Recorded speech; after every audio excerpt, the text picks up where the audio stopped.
Pasakykime, tie nuotykiai patirti, tokie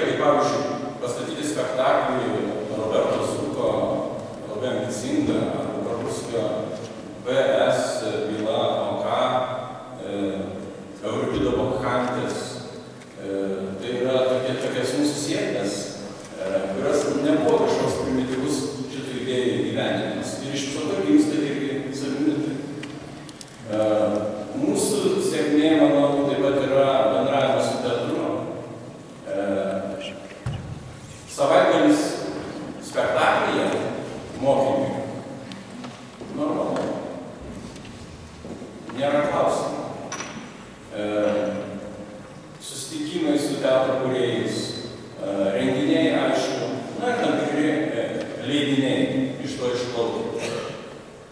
Jeigu eitume toliau į miesto erdvę, tai čia mes irgi stengiamės dalyvauti ne tik šiaip kokiuose renginiuose, bet konkrečiai bendradarbiavome su biblioteka, su Militinio palikimo centru ir taip toliau.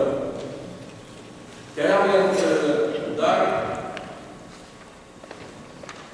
šalies mastu, mūsų viena iš tokių didžiųjų sėkmių be įvairių konkursų ir panašiai, kur gali savai realizuoti idėjas teatrinės.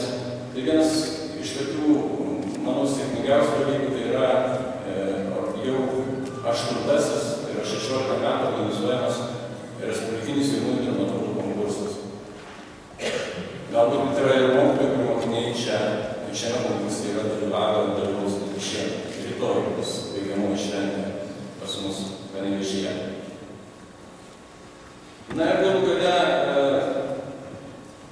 Europa, tarptautinis mastas. Tai įvairūs projektai, daugelis juose dalyvauja, konkursai, Vokietija, Portugalija ir ne tik tolimos šalis, ir lietuviai Lenkijoje, Punske, įvairiose vietose. Bet kas iš to? Kas iš to, kad mes sukuriame tokį kartais pamatuotą, kartais gal šiek tiek pagražintą kultūrinį mitą mokykloje? Mano prasmė yra labai svarbi.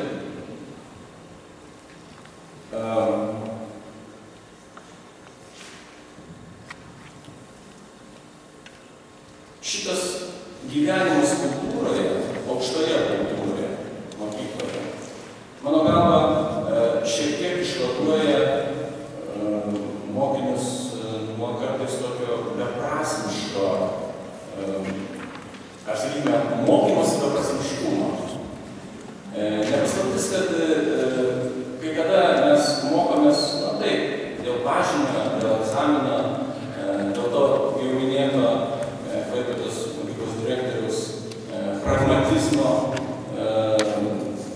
kada į pirmą vietą kyla tokie dalykai kaip praktinė nauda.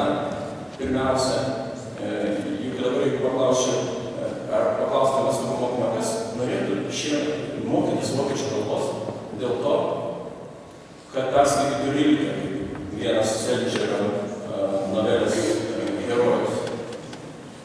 Sakyti, Brežnevas.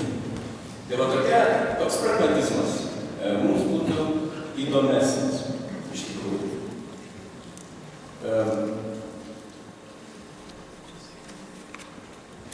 Į mūsų mokyklą ateinantis mokinys patenka tam tikrą kultūrinę aplinką ir joje gyvena,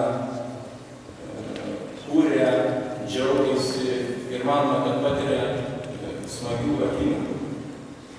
Be ko mums būtų labai sunku gyventi, aš čia paantrinsiu direktoriui, kad mums labai svarbu, jeigu mes negalėtume formalų ugdymą sieti su neformaluoju. Žinau, kad yra tokių sistemų, kad mokykla, tai dalykai, o neformalus kažkoks ugdymas iškeliauja už jos ribų ir taip mes netektume labai svarbių kultūrinių momentų. Žinoma, jeigu neturėtume profesionalų dirbančių su jaunimu, pasišventusių, tikrų menininkų, mes turime ir daug džiaugiamės, aišku. Jei neturėtume tinkamos materialios bazės, žinoma. Na ir tokia galbūt irgi idėja pakankamo finansavimo visų mokinių bažnytiniam kultūriniam ugdymui. Ar mes visus galime nuvesti mokinius į teatrą, ar nuvežti kažkur? Ne visada. Kažkokie rinktiniai, atskiri, vienetai ir panašiai. Na, o šitas bendras kultūrinis klimatas mokykloje duoda labai gerų rezultatų. Ne tik bendravimo, bet ir šiaip mokymosi, kūrybiškumo ir panašiai. Pabaigti norėčiau vieną Juozo Miltinio yra pasakęs, menas apskritai yra kaip tam tikros rūšies kaktusų žydėjimas. Jie nuostabiai žydi, bet tik nusileidus saulėje kiekvieną naktį.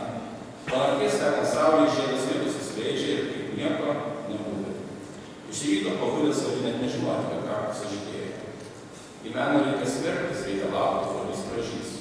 Reikia sugebėti ir žiūrėtis, suprasti jį.